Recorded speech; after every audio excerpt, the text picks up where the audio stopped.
Telaga Toet. Tuh telaganya. Karena di rumah tidak ada kesibukan, akhirnya saya mencoba menguji badan.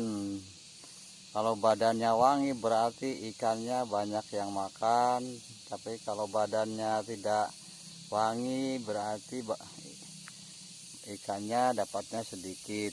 Tuh telaganya bening sekali tuh. Ini posisinya di Telaga Toet Panggang. Tuh sepi sekali, cuma ada satu orang yang mancing, anak-anak. Katanya sih dari tadi nggak dapet ini. Mungkin umpannya tahu emang ikannya nggak ada. Tuh ini posisinya di hutan rakyat, makanya sepi. Lagian bulan puasa, jadi orang mungkin lagi cuacanya kan panas tuh. Tuh ini telaganya termasuknya banjir ini, biasanya nggak sampai penuh begini.